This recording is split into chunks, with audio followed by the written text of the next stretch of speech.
Obito's most savage moments in Naruto, bro. We gotta get to it. I knew my nigga Obito had to be talked about, bro.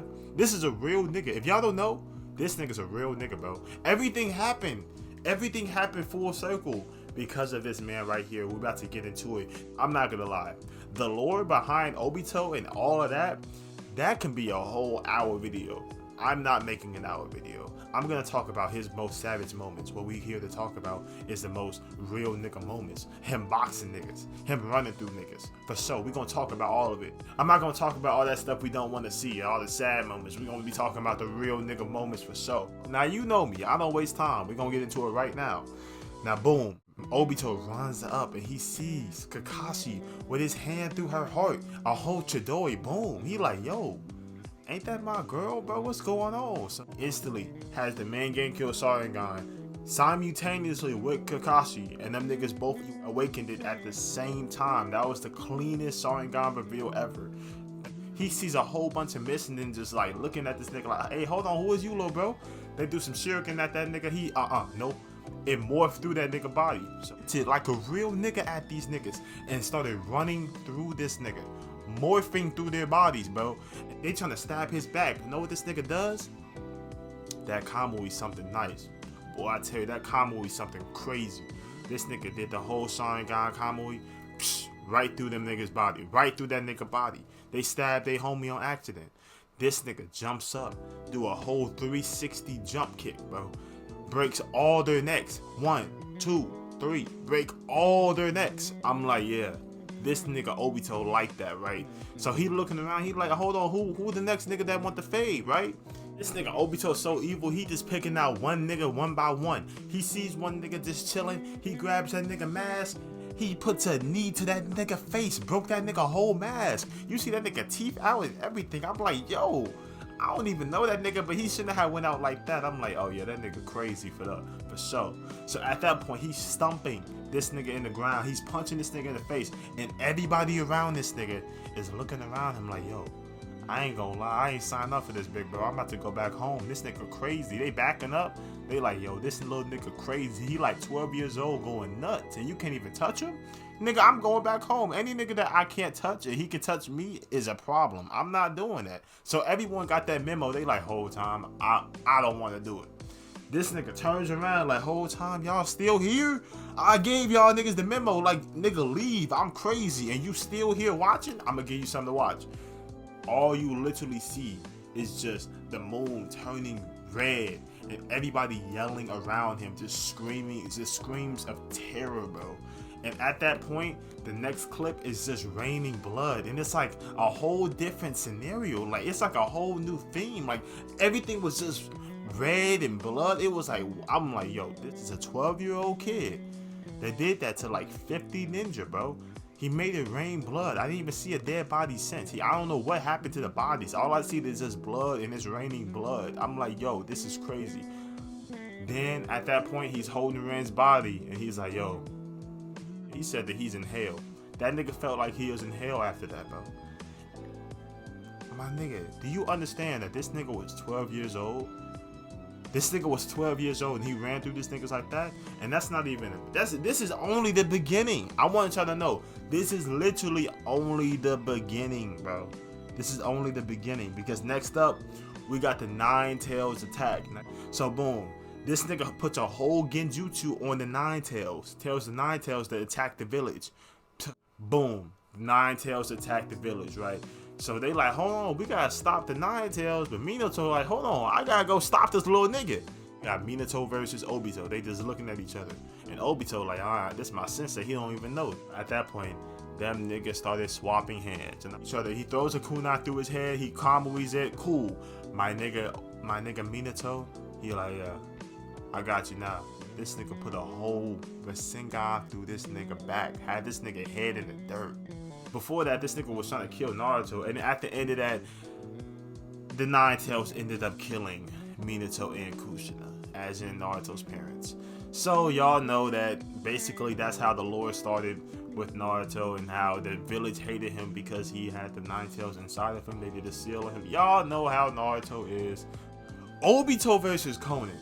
I'm not gonna lie, I love this fight. I really do like this fight. It's a really underrated fight. People don't really talk about it. I feel like they think that it's like, it was like, I don't know if it's outdated because compared to all the other fights that were cool, but this fight was definitely, I like this fight a lot. It was cool, right? This nigga Obito pulls up on Conan in her village. He like, whole time with Nagato's dead body, I need that nigga Rinnegan for sure. Like, where that nigga corpse at, I need his Rinnegan. And you know, Conan, she like, oh, I got respect for the dead. You're not gonna do that to him. That's my brother. Like, you're not gonna do that. You know what them niggas doing. They get to boxing, right? And I'm not gonna lie, they were swapping hands. They was actually doing their thing, right? And my nigga, bro, shorty, Conan had Batman level prep time. She literally parted the sea and had this nigga falling into the water with a whole bunch of paper bombs surrounding this nigga. I'm like, oh yeah, she got him. She got this nigga now. She got this nigga. It's no way, and there is no way that she cannot get this nigga at this point, right? This nigga used the Inazagi. This nigga used the Inazagi and got up out of there. Oh yep, it never happened. This nigga, she thought for sure this nigga was dead. She's like, oh yeah, at this point, Madara is definitely. And this nigga comes up with the flank. And not only did he come up with the disrespectful flank, he finishes her sentence. He was like, oh yeah, dead? With a question mark? This nigga hit her with a deadly flank and had a knife already in her back, bruh. I'm like, yo. So the next thing we see is blood hitting the floor. Oh man, Conan went out sad.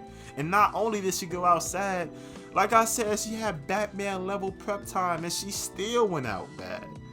That just shows how strong Obito was at this point. I'm not gonna lie. Like, she was actually like a humble, like, she was never truly evil for real. Like, she was just on the wrong side. She was never evil. She was just on the wrong side, bro.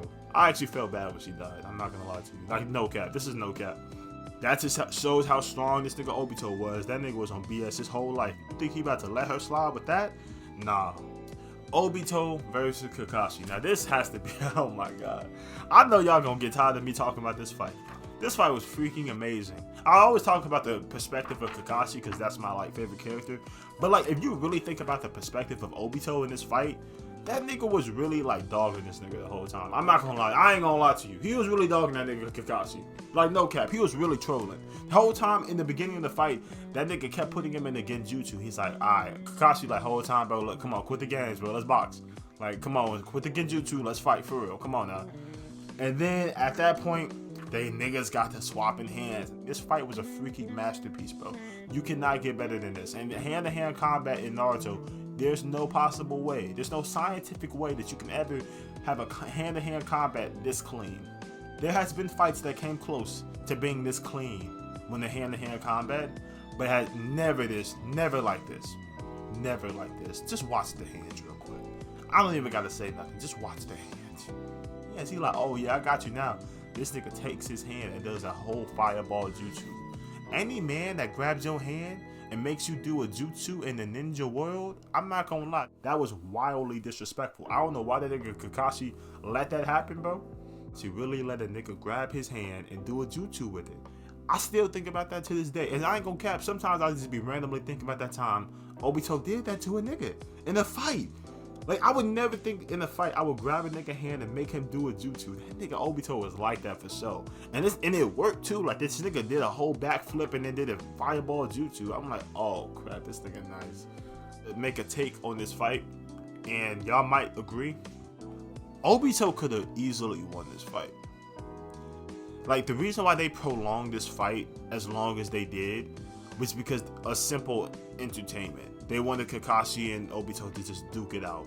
You know, as in like, you know, like a brotherly type fight. You know, they wanted to do that for the plot. But in terms of power scale and like abilities, Obito could have ran through this nigga very easily. My nigga had the Rinnegan, didn't even use it. Do y'all notice that? This nigga had the Rinnegan and didn't even use it. He didn't even use the Kamui at the time. The nigga didn't use. The nigga was just boxing simply because it was Kakashi and it was Obito. Like, them niggas had to just duke it out. Kishimoto knew that. He like, these niggas gotta fight it out. Even though that's one of the best fights ever, Obito literally could have ran through that nigga. And that's just me being real. I'm not even trying to be fake. I'm not even trying to like be funny. I'm being so for real that Obito could have easily won this fight. As we all know, that fight was amazing. Obito versus Kakashi. What a beautiful fight, right? There is a question of the day pertaining this topic. You guys know Obito the Ten Tails. And we also know DMS Kakashi. Let's say Obito's Jinchuriki, Obito's Ten Tails, and DMS Kakashi. Who wins that fight? Who wins that fight, bro? I had 3 different big debates with my homies about this, bro. And to this day, I always say DMS Kakashi could have won this fight, but I have a lot of homies that say that Obito could have won that fight. Ten Tails versus DMS Kakashi. Who wins? But I want to know y'all opinion, bro. I just gotta know. Who y'all think would have won that fight? Let me know in the comments immediately. Let me know. I just wanted to say that I appreciate everything that you guys do and all the subscribers and everything. And even though I don't really ask for subscribers as much as I feel like I need to, make sure God in your life for sure. Anyway, I appreciate you guys watching these videos, even though I just be so inconsistent sometimes. Y'all, thank you for everything, and I appreciate y'all. I'll catch that boys tomorrow.